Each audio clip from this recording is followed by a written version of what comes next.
El tartamudeo. Todas las personas tartamudean, naturalmente pocas se darán cuenta y con mucha frecuencia el tartamudeo será ligero que pasará inadvertido.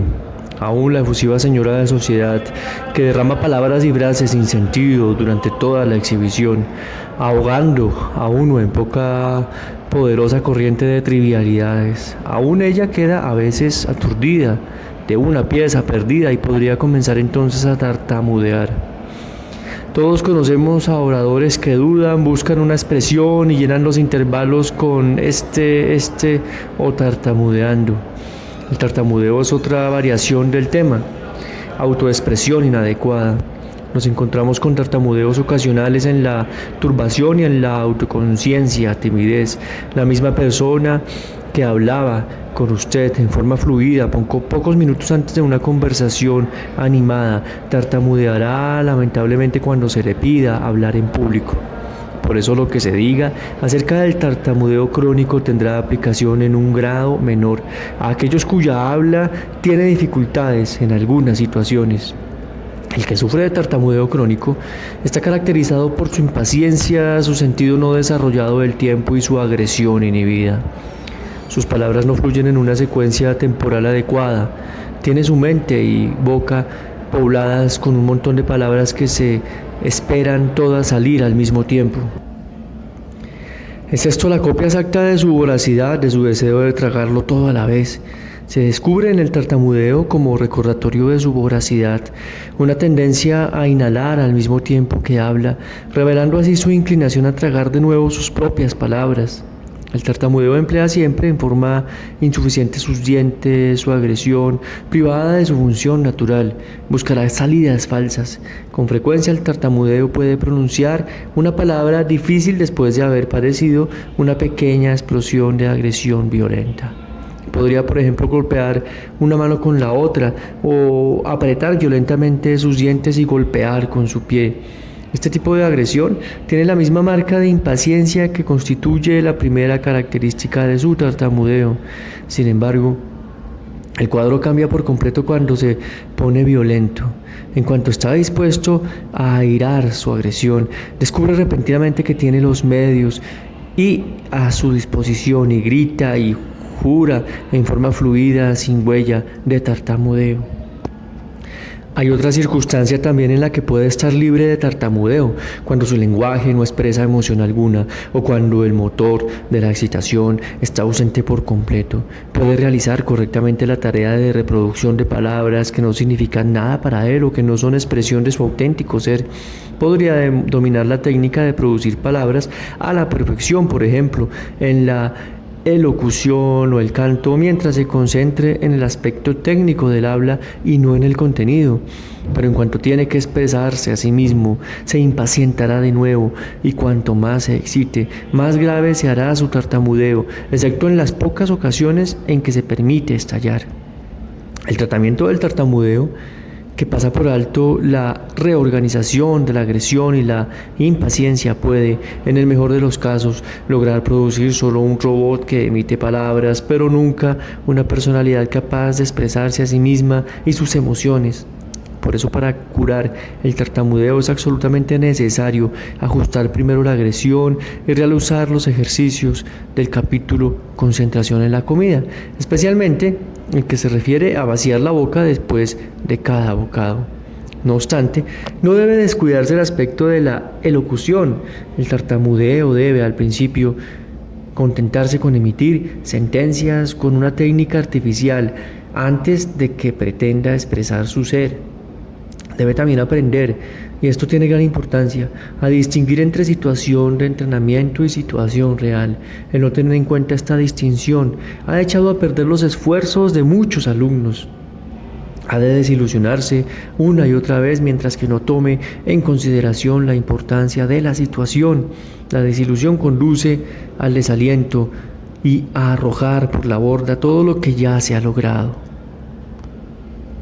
El tartamudeo se ahorra la desilusión si no espera demasiado. Al principio solo puede lograr hablar con corrección en la situación de entrenamiento y no debe esperar mejorar en situación real. alguna hasta que haya superado su actitud de dependencia. De otra forma, tan solo transferirá la situación de entrenamiento a la situación real, desensibilizando su personalidad, perdiendo su alma y convirtiéndose en una momia. Para evitar este peligro debe impedir que su excitación se transforme en ansiedad. En un capítulo anterior hemos visto que la ansiedad es excitación con insuficiente abastecimiento de oxígeno. El tartamudeo siempre tiene dificultades con su respiración. No percibe la confusión entre inhalar y exhalar. No tiene conciencia de la respiración económica apropiada. Parece tonto y banal afirmar que el auténtico tartamudeo no tiene conciencia del hecho de que hablar, el exhalar, de que debe llegar a ser conciencia de la respiración.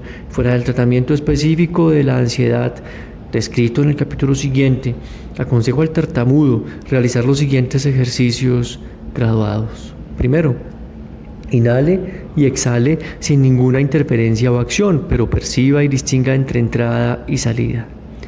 No debe haber ni tensión ni exageración. Acuéstese sencillamente y concéntrese en sentir su respiración. Resista toda inclinación a cambiar cualquier cosa. Prosiga hasta que sin interferencia ni errabundeo mental pueda permanecer respirando conscientemente durante un par de minutos. Segundo, inhale normalmente y exhale con el sonido de MNS hasta que resulte natural. Este exhalar debería ser un tipo de colapso similar al suspirar o gemir. Tercero, tome una fase que le gustó e inhale después de cada sílaba. De esta forma, la inhalé, rosa inhalé, que inhalé, vi inhalé, ve su pequeño momento, merece más la alabanza que la flor esculpida. Bueno, cuarto, repitan su fantasía este ejercicio siempre que tenga ocasión de hacerlo. Lo importante es inhalar entre cada sílaba. Si puede hacerlo durante 5 minutos, ha dado el paso más importante para respirar bien y dominar la impaciencia. Solo después de que haya dominado por completo los ejercicios anteriores, haga los mismos ejercicios 3 y 4 con palabras completas en vez de sílabas. Sexto, el ejercicio siguiente requiere pensar un poco. Corte todas sus frases en grupos pequeños, gramaticalmente correctos. Por ejemplo, es más fácil, inhale, pretender, inhale, ser, inhale, lo que no es, se es, inhale, que ocultar, inhale, lo que realmente se es, inhale, pero el que inhale puede realizar las dos cosas, inhale, tiene poco que aprender, inhale, en hipocresía. Bueno, 7. Hable a la gente en su fantasía, aplicando la técnica precedente. Hable al principio en silencio, después con un murmullo, con voz sin sonido, más tarde añada cada vez más sonido a su habla. Octavo, aprenda a dar forma continua a su voz. Trate de emitir cada palabra con un crescendo y un decrescendo. Resulta importante sobreestimar la importancia de este ejercicio. Aborde las palabras que ofrecen la mayor dificultad, por ejemplo, las que comienzan con una P. Respire hondo, relaje su boca y los músculos de la garganta y pronuncie la P lo más suavemente que pueda, pero acentúe con un crescendo la vocal siguiente.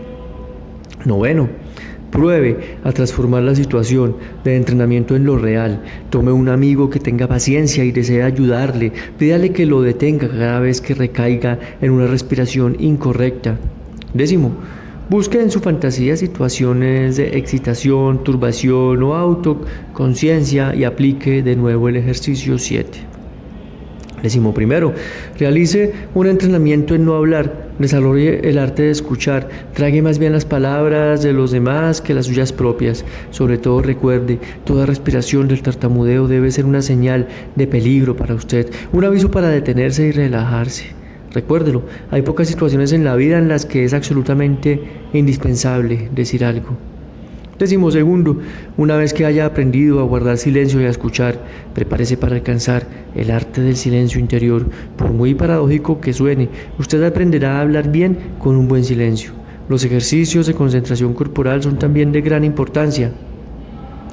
Descubra qué músculos contrae, mandíbula, garganta o diafragma, no solo cuando guarda silencio, contracción crónica, sino también en la situación misma de hablar.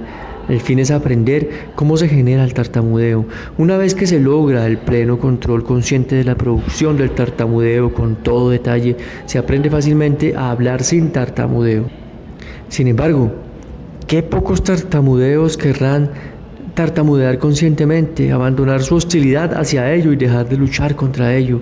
Qué pocos querrán asumir una responsabilidad plena de su tartamudeo. 18. Una vez que se acepta esta responsabilidad, el sentido del tartamudeo con frecuencia se revelará por sí mismo. El propósito puede ser ganar tiempo para ocultar la autoconciencia primaria o, como en el caso siguiente de mi experiencia, encubrir placer sádico oculto. El análisis de un joven tartamudeo reveló que tenía un hermano mayor que tartamudeaba mucho. Nuestro paciente sufría una agonía cuando tenía que escucharlo. Como era de carácter muy impaciente, su ansiedad, su tensión al oírlo, era más intensa que en los demás. Más tarde introyectó el tartamudeo de su hermano y esto se convirtió en el medio con el cual torturar a la gente que lo rodeaba, del mismo modo que se había sentido atormentado por el tartamudeo de su hermano. Al mismo tiempo podía alegar inocencia colocando la responsabilidad en una ineptitud física. Si usted es tartamudo, ¿qué logra con este síntoma?